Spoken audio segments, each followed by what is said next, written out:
to a time of holy human stuff.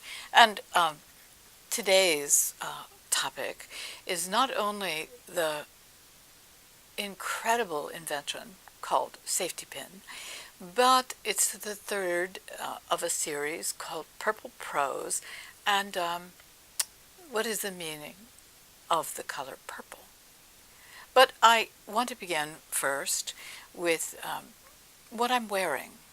And it is actually a hand fashion garment. It is a simple black jacket that I decorated.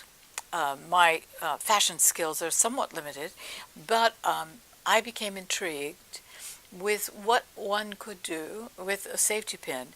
And in this YouTube, I am not going to recite the history of how these were invented. I just want to say this is one of the smartest inventions that human beings have ever come up with. Safety pins. I even love the name. Think about what that means. Safety pins.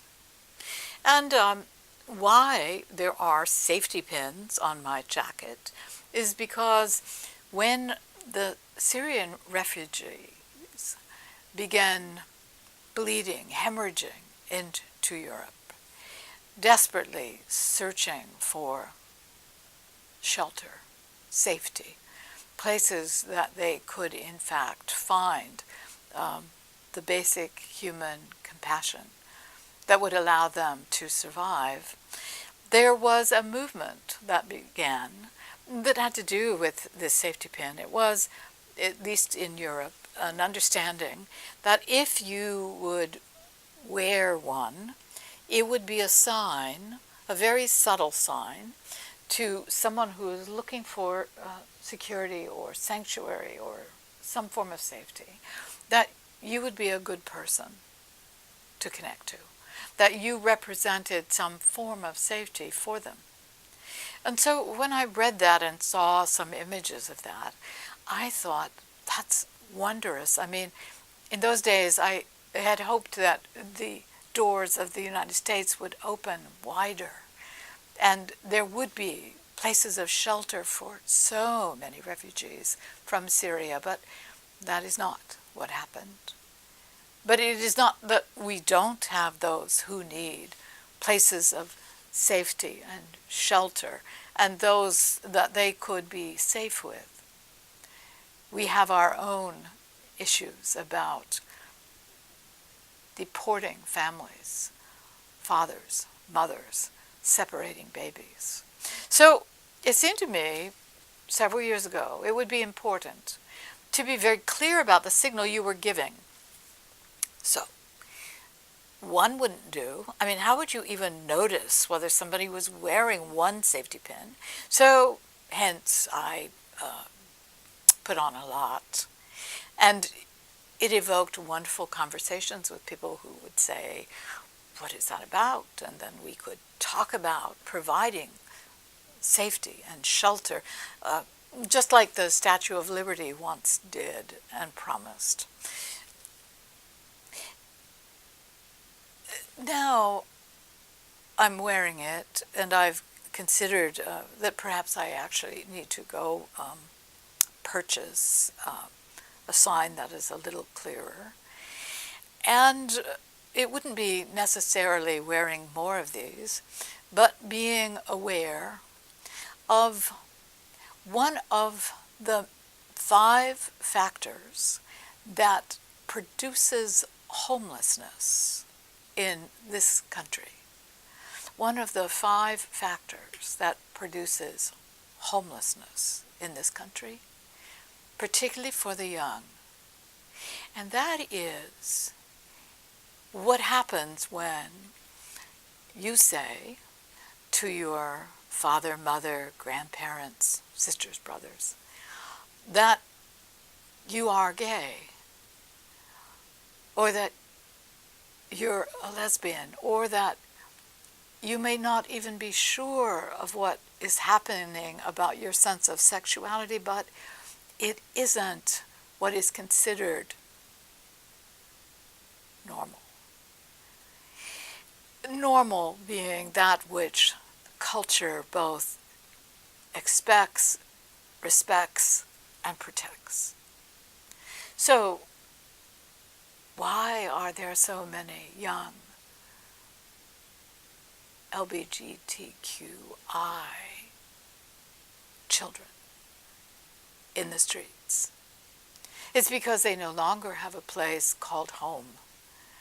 And why have the statistics gotten so dreadfully high about suicides? It's because they are not finding places of shelter. And why?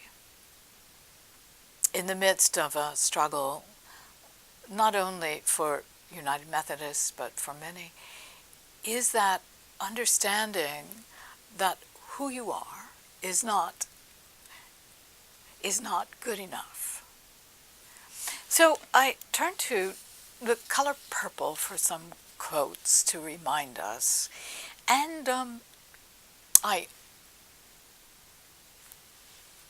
decided to perhaps send another signal in case there was someone who needed someone safe to talk to, and potentially someone who could promise them they were made in God's image and welcome them home.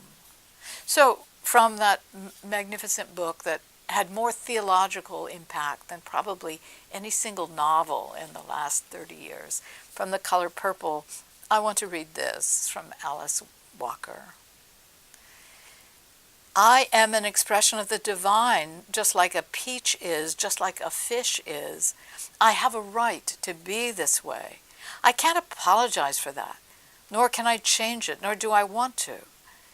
We will never have to be other than who we are in order to be successful. We realize that we are, as ourselves, unlimited, and our experience is valid. It is for the rest of the world to recognize this if they chose. So her characters are assuring themselves that what it means to be in the color purple is, in fact, to be who they're supposed to be. They have a right to be. And then, I love this. I think it pisses God off if you walk by the color purple in a field somewhere and don't notice it. People think pleasing God is all God cares about, but any fool living in the world can see it always trying to please us back. And when I read this, I read about and remember the very origin of the color purple. Humans did not create it by themselves. Creation, through a selfish, had to be part of that magnificent color. And deep sacrifice was required. And the question is, what should the human sacrifice to be able to wear the color purple? What should it mean if you wear the color purple?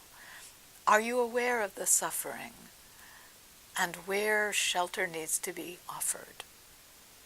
And then this last quote, because I think it is the center of hope. It is the place where we can face a future. I think we're here to wonder, myself to wonder, to ask, and that in wondering about the big things and asking about the big things, you learn about the little ones almost by accident. Almost by accident. But you never know nothing more about the big things than you start out with. And the more I wonder, the more I love. So, from the color purple to what a safety pin might mean, it is our task to wonder. And as we wonder, to love.